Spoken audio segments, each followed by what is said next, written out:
शुरू अल्लाह के नाम से जो सबको जानता है। लाखों करोड़ों दरूदो सलाम उस ज़ाते बाबरकात पर जो वजह वजूद कायनात है।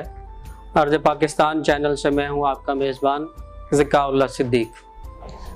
ईद के रंग कोरोना के संग, सरमायादाराना निज़ाम पर कारी ज़रब, एक सदी बाद कुर्राए अर्ज़ को तह बाला कर देने वाली आफत कोरोना क्या तब्दीलियाँ लाएगी? क्या अब कुरान और सुन्नत के मुताबिक लोग अपनी ज़िंदगी गुजारनी शुरू कर देंगे? क्या तर्ज फ़िक्र में कोई तब्दीली आएगी? क्या पुरताइश ज़िंदगी आम ज़िंदगी में तब्दील होगी या नहीं? कैसे आ सकती है ऐसे दिल नशीन दुनिया को मौत? कौन कहता है ये सब कुछ फना हो जाएगा? माजी की ईदें, तैयारियां, शॉपिंग, खाने, खुशियां, इबादत, तरावी, एतकाफ, कुरान की तिलावत, खूबसूरत और हसीन यादें, हमारी सकाफत, हमारी हाथ से बनी हुई देसी घी की तली हुई सेवइयां, मीठी ईद और देसी घी की खुशबू, पींग के हुलारे, ये सारा कुछ वो बेफिक्री, वो मज़े, मुझे लगता है किस्सा-ए पारीना बन गए हैं। आज के प्रोग्राम का आगाज़ करते हुए मैं अपने मुअज़्ज़ज़ मेहमानों का तारफ़ कराता चलूँ। हमारे पहले मेहमान मुमताज़ कानूनदान, सियासी समाजी शख्सियत, साबिक़ सदर बार, दी इंटेलेक्ट के सरपरस्त और रूए रवां एडवोकेट बशारत अहमद चौधरी। आप अपना तारुफ हवा बहार किया है, मैंने तो वैसे अपने दिल की तसल्ली के लिए चंद अल्फाज शेयर किए आपसे। हमारे दूसरे मेहमान मलिक शबीर हुसैन अवान, वो भी किसी तारफ़ के मोहताज नहीं है। मलिक ब्रदर्स इलेक्ट्रॉनिक्स के नाम से उनका अपना एक बिज़नेस है। ज़ीरो से स्टार्ट करके अब वो इस बिज़नेस के हीरो हैं और एक बिज़नेस टाइकॉन हैं। Not only in this region, not only in Pakistan, बल्कि पूरी दुनिया में एक जाना पहचाना नाम है। जहाँ जहाँ इलेक्ट्रॉनिक्स की मसनूआत बनती हैं वहाँ वहाँ इनका नाम और इनका काम मौजूद है। दुबई टावर में सैमसंग ने पाकिस्तान के टॉप बिजनेसमैन के तौर पे इनको अवार्ड दिया। हर कंपनी के रीजन में ये नंबर 1 है। मैं मोहतरम बशारत साहब से गुजारिश करूँगा कि ये जो आज ईद हम गुजारेंगे और पिछली ईदें जो हम गुजार चुके हैं, बचपन, जवानी और अगर आप कहें तो मैं बुढ़ापा भी बोल लूँ, वैसे तो अक्सर लोग मानते नहीं कि हम बूढ़े हो गए हैं, लेकिन वो जो तीनों फेजेस हैं ज़िंदगी के, उनमें आप अपने पॉइंट ऑफ व्यू से बताइए कि आज की ईद और हमारी पिछली ईदें, इनमें क्या फ़र्क होगा? बिस्मिल्लाहिर्रहमानिर्रहीम। सबसे पहले तो मैं इस चैनल का मशकूर हूँ कि उन्होंने इस टॉपिक पे हमें यहाँ इनवाइट किया। ज़कात सिद्दीक साहब, हम वो नस्ल हैं जिन्होंने 3 सदियाँ तब्दील होते हुए देखी। इस्लामी कैलेंडर के मुताबिक सदी हमने अपनी ज़िंदगी में तब्दील होते देखी। 20वीं सदी से 21वीं सदी में हम दाखिल हुए। बिक्रमी कैलेंडर की सदी हमारी ज़िंदगी में तब्दील हुई। हम वो नस्ल हैं जो 100 साल पीछे भी जीते हैं और 100 साल आगे भी देख रहे हैं। हमारी ज़िंदगी में एक बड़ा तनव्वुर है। जितनी बातें आपने बड़े खूबसूरत अंदाज में पुरानी ईदों का तज़किरा किया, ये सारे मंजर हमने देखे हैं। और आज कोरोना की सूरत हाल में जिस ईद को हम मनाने और जिस ईद को हम देखने जा रहे हैं और आज जो माहौल है, मैं आपको बताऊं कि मेरी ज़िंदगी में 2 ईदें जो है ना,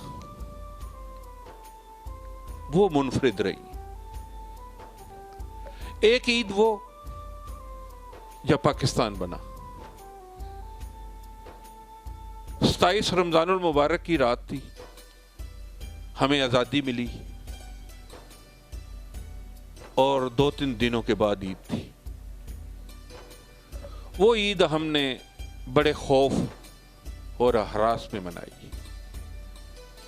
आप यकीन करें कि हर तरफ लूट मार और कत्ल गारत का बाजार गर्म था और पूरे मुल्क में एक खौफ तारी था। कोई इधर से कह रहे थे सिख आ गए, कोई इधर से कह रहे लूट मार करने वाले आ रहे। मेरे बुजुर्ग बताते हैं कि वो ईद हमने कैंपिंग ग्राउंड में खुली फजा में पड़ी और हमारे नौजवान बाहर पहरा दे रहे थे और उस हालत में हमने नमाज ईद अदा की। आज भी कुछ सूरत हाल मुख्तलिफ नहीं होगी। ईद की नमाज के लिए हम सफ़ों में तो खड़े होंगे, मगर हमारे दरमियान एक फासले की हद होगी और हम एक दूसरे को जब दूरी से ईद मुबारक कहेंगे और इस खौफ से बगलगीर नहीं होंगे कि कहीं ये मूजी वबाई मर्ज किसी दूसरे को न छू ले, तो मैं समझता हूँ कि ये दोनों ईदें जो है ना, मेरे नज़दीक बड़ी मुनफरिद ईदें हैं। बाकी जहाँ तक आपने बात की कि झूलों का झूलना, चांद रात मनाना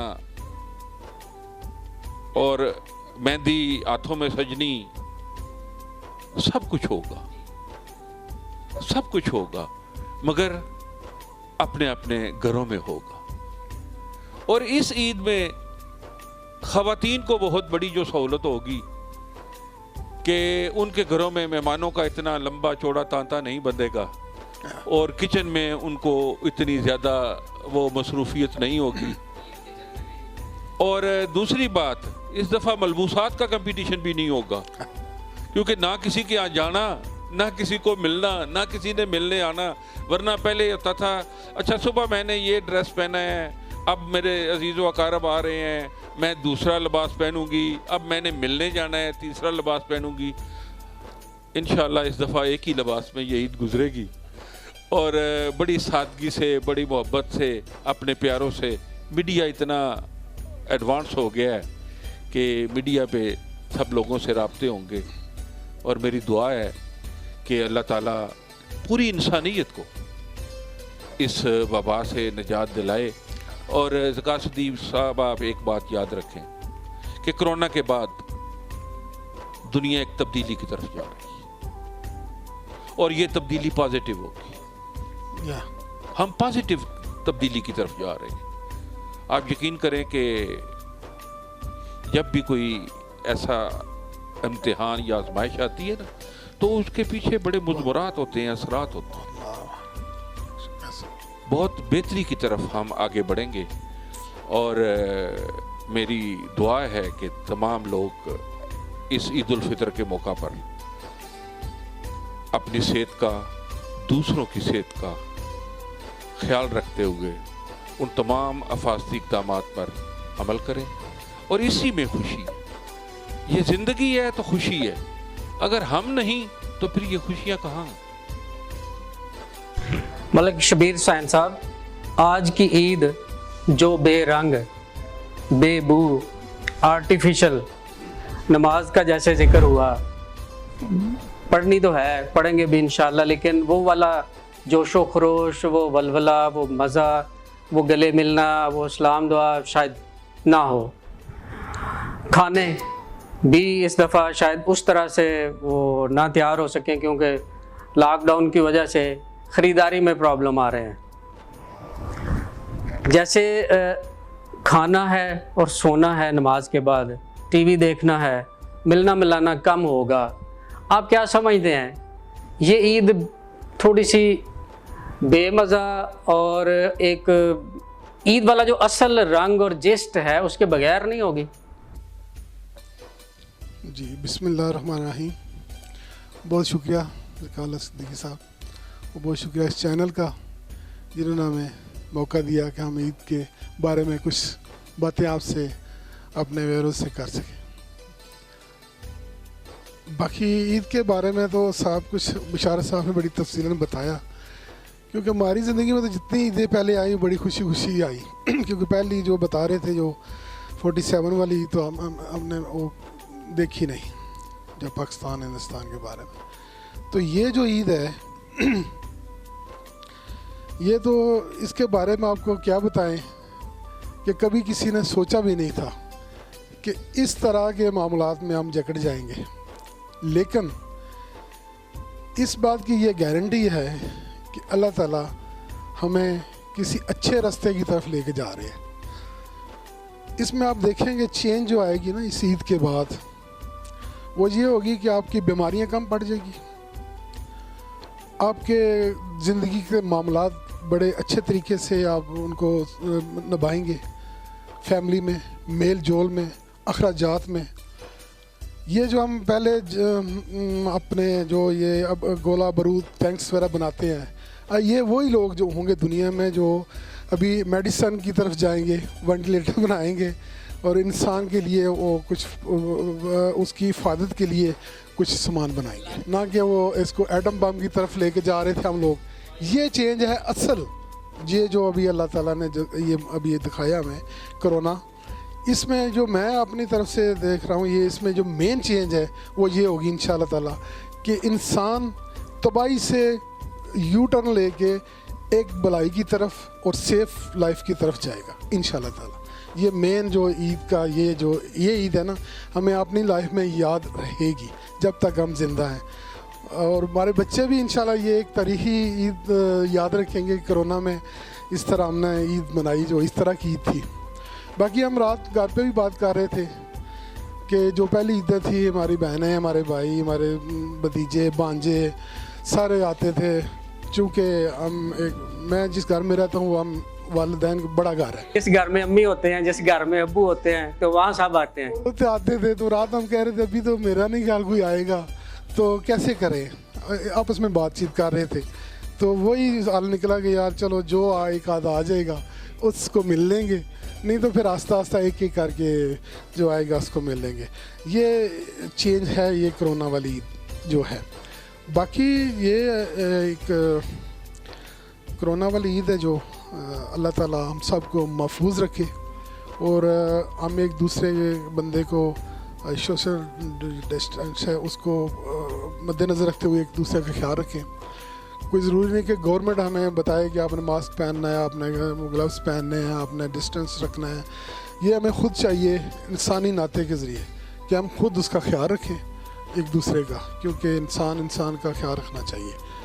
तो मेरा ख्याल है ये ईद आपको इंशाल्लाह इस हवाले से याद रहेगी। ईद आप मुझे शेयर करें हमारे साथ, जो बचपन से लेके अब तक आपको कोई वाक़या, कोई ईद जो अभी तक याद हो, भूली ना हो, ना काबिल फरामोश हो। हाँ, इस तरह तो मैं बहुत छोटा था जब मैं मुल्क से बाहर चला गया, तो ज़्यादातर ईदें तो उधर ही आई, प्रदेश में गुजरी। तो बड़ी वो होती थी, बड़ी अजीब किस्म की, खुद पकाना। अच्छा जी, हम दोस्त हैं चार, आपने सदीकी साहब हांडी बनानी है, बिशार साहब आपने चावल बनाने हैं, मैंने रोटियां बनानी है। तो वो एक अलग से मज़ा था वो जो हम प्रदेश में ईद गुजारते थे। बाकी जो पाकिस्तान में ईद गुजारी इससे पहले तो बस वो उनका एक ही तरीका था। बाकी ये जो ईद है इसमें थोड़ा सा हम चेंज नज़र आ रहा है। ज़कार सदीक साहब, बचपन की मैं बात बताऊं कि आप यकीन करें कि नया जूता जो है ना, ये ईद पे ही ख़रीदना होता। ज़िद करनी कि जूता नया लेना है, उन्होंने कहना जी ईद आ रही है ना, पर ईद के लेंगे। अच्छा, मुझे याद है ईद पे ना जब हम नए कपड़ों का तकाजा करते थे ना, तो हमारे जो नए कपड़े थे ना वो भी बड़े अजीब किस्म के थे। एक पजामा होता था, वो लाइनों वाला कपड़ा होता था, पटियाला। हाँ, वो जी बड़े एहतमाम के साथ जी ये सब ने पजामे सिलवाने। अब तो पजामा पहनते ही कोई नहीं है। हमारी दौर में हम पजामा पहनते थे और ईद पे हमें उन्होंने जनाब नए कपड़े लेके देने। और चांद रात को ना खुसूसी तौर पे चांद देखने का जो एहतमाम होता था वो बड़ा खसूसी होता था। हाँ, और अक्सर ये होता था कि अगर मतला अबर आलूद हो गया है ना, तो फिर रोयत लाल कमेटी भी उस वक्त कोई इतनी अपडेट नहीं थी, और जनाब इंतज़ार कर कर के कोई ख़बर नहीं आ रही। उस वक्त टीवी इतने नहीं थे, रेडियो पे ही खबर आती थी, लिहाजा थोड़ी देर के बाद इशा की अजान होनी, चलो जी तरावी पढ़ते हैं। और अक्सर मैंने देखा है कि हम तरावी पढ़ रहे होते थे तो खबरों में 9 बजे आ जाना जी कि ढाका में चांद नज़र आ गया है और सिलर की पहाड़ियों में चांद नज़र आ गया है। एक दफ़ा तो हम सेरी खाने वाले थे तो खबर आ गई जनाब चटागांग में चांद नज़र आ गया है। तो इतनी खुशी होनी कि चलो चटागांग में चांद तो नज़र आया है ना।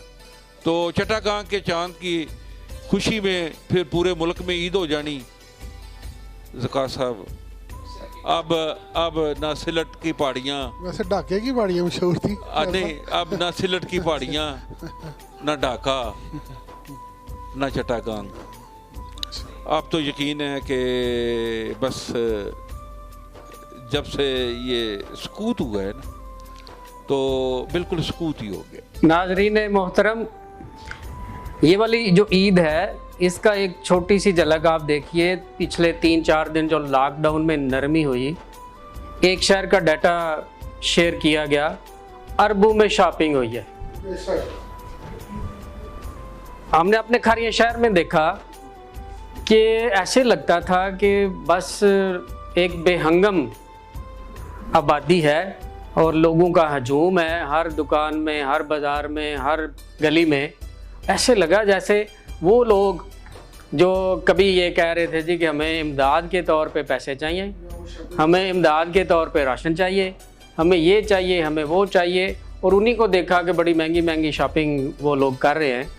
अब इस एहसास को कि वो लोग जो आज भी सवियाँ नहीं पका सकेंगे, नहीं हो ही नहीं सकता कोई ना पकाए, क्योंकि मैं आपको जरा ना अब समझता हूँ कि कुछ रंग थोड़ा सा तब्दील किया जाए। मलिक साहब जी, आप चूँकि बहुत बड़े बिजनेसमैन हैं और आपने देखा नहीं कि आपके हाथ से एयर कंडीशन लोग लगवाते हैं ना घरों में, फ्रिजेज जाती हैं, ये इलेक्ट्रॉनिक्स का सामान है। कितनी तादाद में लोग जो हैं ये सामान लेके जा रहे हैं और हर साल पहले से तादाद ज़्यादा नहीं हो रही। बिल्कुल। पहले तो मैं सदीक साहब की बात को थोड़ा सा एक्सप्लेन कर दूं। एक दिन में कराची में जो ताजरों ने जो फिगर भेजा हमें, क्योंकि हमें एक बनाया हुआ हमने डाटा ऑल पाकिस्तान डीलर, तो उसमें कराची में जो एक दिन की जो सेल थी वो 8 अरब की थी, जो लाहौर की थी वो 10 अरब की थी। तो उस चीज़ को मद्देनज़र देखते हुए आप सोच भी नहीं सकते कि ये मुल्क गरीब क्या ना अपने आप को ज़्यादती है। क्योंकि मैंने तकरीबन मैं आपकी बात की तरफ आता हूँ, लेकिन पहले थोड़ा सा जी मैंने तकरीबन दुनिया के 34 ममालिक को मैंने विज़िट किया हुआ है। तो यकीन माने जिस लेवल पे हम पाकिस्तान वाले ख़र्च करते हैं या शॉपिंग करते हैं या घर में हम खाना पकाते हैं या जिस तरह हम अमदाद लोगों की करते हैं, दुनिया में मैंने कोई मुल्क में हल्फन कहता हूँ, मैंने बड़े बड़े अमीर ममालिक भी देखे हैं, जैसे आपका इंग्लैंड है, न्यूजीलैंड है, ऑस्ट्रेलिया है, जापान है, मतलब मेन ममालिक में जो बता रहा हूँ आपको। तो मेरा नहीं ख्याल इस मुल्क के लेवल का कोई बंदा शॉपिंग करता हो, इस मुल्क का इस लेवल का खाना पकाता हो, इस लेवल का जो है लोगों की मदद करता हो। माशाल्लाह जो बिशारत साहब ने बात की कि वो अभी ये एसी और फ्रिज वाली, तो कोई ज़माना था जब हमने जब नई नई शाबा बनाई, तो मैं उस टाइम उसके बाद मैं वो बताता हूँ, आप एक साल हुए टारगेट्स होते हैं हमारे। तो उस टाइम होता था ये खारिया में कोई जो बंदा 100 फ्रिज बेचता था ना साल में, वो उसको मास्टर गिना जाता था। यकीन माने कि हमने एक दिन की सेल है, जो मैं बहुत पहले की बात कर रहा हूँ, एक दिन में हमने 80 फ्रिज तक भी बेची है। जो साल की सेल है वो एक दिन तक भी हुई है। मतलब आप ज़रा सोच लें, एसी तो हमने कभी मेरे साल के 10 बिक जाते हैं ना घर, तो हम कहते बड़ी सेल है। अभी दिन में 30-40 AC जो है इस तरह लोग परचेज, मैं पावर की बात कर रहा हूँ, तो हम किस तरह कहें कि ये अभी लोग सेवियां नहीं पकाएंगे घर में, ये सेवियां जरूर पकाएं इसमें। हाज़रीन मोहतरम, अर्ज़ पाकिस्तान चैनल की तरफ से मैं मुअज़्ज़ज़ मेहमानों का शुक्रिया अदा करता हूँ। मैं ये समझता हूँ कि कुरान और सुन्नत की पैरवी करते हुए जब हम 50% ईमान का लेवल सिर्फ सफाई से हासिल कर सकते हैं, तो सफाई का ख्याल रखें, अपनी सेहत का ख्याल रखें, अपनों और बेगानों का सबका ख्याल रखिएगा। अल्लाह ताला हम सब की हिफाजत फरमाए। ईद मुबारक के साथ वस्सलामु अलैकुम वरहमतुल्लाह वबरकातुहू।